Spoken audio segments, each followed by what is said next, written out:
What's going on, brothers and sisters? Chris here from Namaste Gaming, and today we're going to be taking a look at the Clockwork Chaos patch. There are going to be story spoilers ahead here, so if you care about not having the story spoiled, click the little clock in the bottom right area to watch this video later, after you've done the intro storyline sequence. Cool? Cool. Okay. So before we get to the actual patch info, let's talk about the contest I ran in my last video. A lot of you guys were super stoked to tell me all your theories on what was going to happen, and actually a few of you came astoundingly close, but unfortunately the contest was to guess what the permanent content was going to be, and not what the storyline was going to be. Shout out to Satellite Gamer for being the first one to guess that the Clockwork Knights were going to be hacked, and to Jake Ilott for correctly predicting that Lord Farron would be taken hostage and that Scarlet would plant bombs. Savvy deductive reasoning by the both of you. Like I said though, this was about the permanent content, and while no one quite nailed it 100%, the closest guess to what we actually got was made by DeathChanX, who said, "We will see an invasion of Aetherblades on Divinity's Reach and more places across Tyria." The Aetherblade invasions are in fact the permanent content, so congratulations dude. Check your YouTube inbox and let me know what you want and who to send it to in-game. Now let's talk about the patch. Let's start with the good. The art assets, as always, are tremendous. The storyline sequence is well done, if a little bit predictable, and I can't quite fathom why disabling the bombs didn't have a time limit, but either way, they're doing a decent job of making me interested in the lore. I actually took the time to ask Vorp about Scarlet's background, which was pretty cool, and quite literally the first time I've done anything like that during patch content. The Zodiac skins are, in my opinion at least, some of the most interesting skins currently in the game. I'm going to be running some characters to level 10 to try and get a claim ticket or two. I want that sword and shield for sure, and there are a few other weapons from the set that I wouldn't mind getting either. Also worth noting, the amount of loot you can get from doing the invasion events is pretty crazy in a wonderful way too. In a lobby zone, I made about 4 gold in half an hour, which may not quite compare to champ farming in Ore and Frostgorge Sound, but it's still pretty damn decent considering 5 gold an hour was the best we could do before the Queen's Jubblies started raining gold down on everyone's heads. The communicator that guides you through the storyline sequence is also a nice addition for people who have trouble figuring out what to do next. Takes a little bit of the pressure off Delphi, I suppose, not that she's the type to take breaks anyway, but, you know. Okay, so that's the good, let's talk about the not so good. First off, no new zones, dungeons, character classes, races, or really anything actually new other than what essentially amounts to more dynamic events. I lead with that because it's the first thing that struck me when I read the notes. You guys know that I try to be positive about the game, but never at the expense of being honest, and in this case, the honest truth is that I was extremely underwhelmed. With the hype behind this patch and the lack of a proper preview and all that, I just expected something incredible, and this seems like just a normal update to me. Unless there's some crazy stuff coming over the next week or so that they're going to be adding incrementally, I really don't get why they hyped this the way they did. The invasions are pretty much just the Crown Pavilion stuff in different zones. Zerg, zerg, zerg, try to tag as much stuff as possible, loot, lament your lack of bag space, sell things, get mad at yourself for bringing your World v World armor with you when you know you have more than adequate bank space for it. You know, that sort of thing. Like I said before, the loot's good, but I'm sad that the gameplay is more of the same.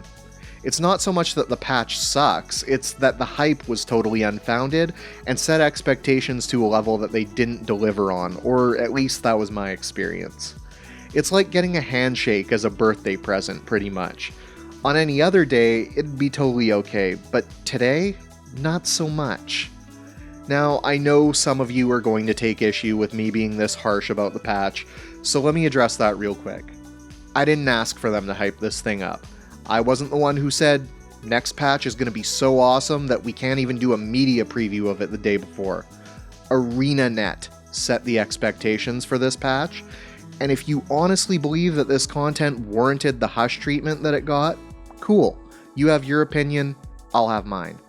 I've been called a shill and a hater and everything in between, but the truth of it is, I just tell you guys what I think. We don't have to agree on everything. It's cool. We can still be friends. With that out of the way, let's get to the legit bad stuff of this patch, and there's really only two things here that I want to talk about. First up, the overflows for the zones that have invasions active. They don't always get the event, and when they do, they still prompt you to switch out of the overflow. This is 100% stupid and helps no one, and here's why. When the event is active in the overflow, odds are good that you've got enough people to complete it, and so people run around getting things done, everyone's happy, filling their bags up with shinies, and then on the final phase, oh look, everyone gets prompted to leave the overflow, half go, half stay.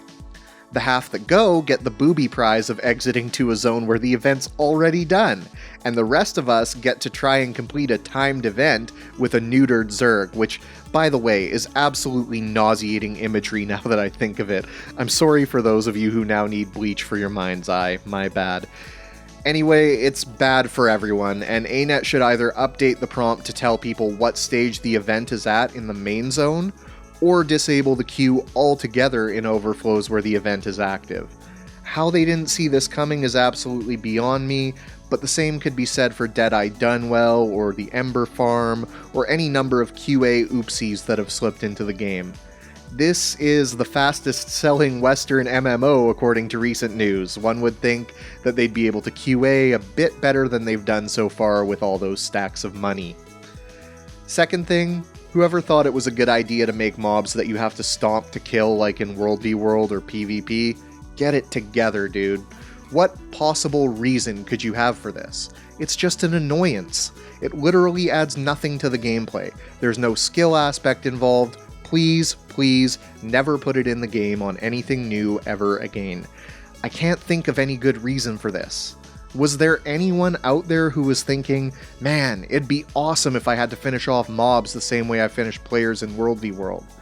Does that person exist? If so, please do me a kindness and explain how this could possibly be a good idea. I really would appreciate it because I'm genuinely boggled as to how anyone with a functioning frontal lobe signed off on this. That's it, ranting done, real talk over, and if you made it this far, I've got some great news for you. The Super Adventure Box is back in the next patch. Even if I do find this patch pretty samey, I'm happy knowing that the SAB's return is only a couple of weeks away. We shall endure. Now that I've said my piece, I'd really like to know where you guys are at on this one. From what I've seen, people either love this event to the point where they think people who dislike it are insane, or they're just plain unimpressed. Where do you folks stand on it? Sound off in the comments and let me know.